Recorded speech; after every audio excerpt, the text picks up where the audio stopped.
அரிசி உளுந்து இல்லாமல் இன்றைக்கி எப்படி தோசை பண்ணுறதுன்னு பார்க்கலாம் வாங்க. 1 கப் ரவை எடுத்து அது முழுகிற அளவுக்கு தண்ணி ஊற்றி ஊற வச்சுருங்க. அதுலேயும் 1/2 கப் அவல் எடுத்து அதே மாதிரி அது முழுகிற அளவுக்கு தண்ணி ஊற்றி ஊற வச்சுருங்க.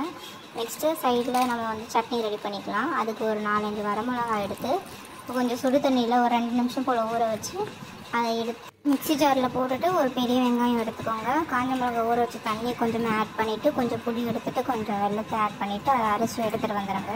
நெக்ஸ்ட்டு இப்போ நம்ம ஊற வச்சுருந்த அவல் பார்க்கலாம். பாருங்கள் எல்லாம் ரெடி ஆகிடுச்சு. தண்ணி ஃபுல்லாக ட்ரைன் ஆகிடுச்சு. இப்போ அதை எல்லாத்தையும் சுத்தமாக தண்ணி இல்லாமல் எடுத்து மிக்ஸி ஜாரில் மாற்றிக்கலாம்.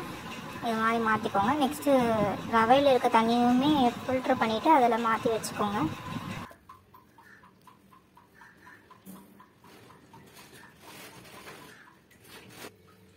கொஞ்சமாக ஒரு 2 ஸ்பூன் போல் தயிர் ஆட் பண்ணி அதை அரைச்சி எடுத்துகிட்டு வந்துடுங்க.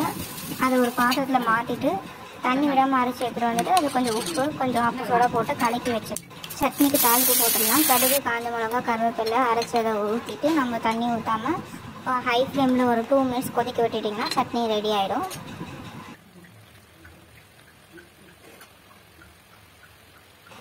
அந்தளவுக்கு நல்லா கொதித்ததும் நீங்கள் அடுப்பை ஆஃப் பண்ணிடலாம். சட்னி ரெடி. அடுத்து நம்ம கடலைக்காயை வச்சுட்டு நம்ம அரைச்சி வச்சுருந்த அந்த தோசை பேட்டரை எடுத்து ஊற்றிக்கலாம். லைட்டாக கல் தோசை மாதிரி ஊற்றிக்கோங்க. ரொம்ப பண்ணால் அது தெரிஞ்சிடும். நிறைய தண்ணி ஊற்றிட்டிங்கன்னா உங்களுக்கு தோசை கரெக்டாக வராது. நீங்களும் உங்கள் வீட்டில் இது மாதிரி செஞ்சு சாப்பிட்டு பார்த்துட்டு எப்படி வந்து கமெண்ட் பண்ணுங்கள்.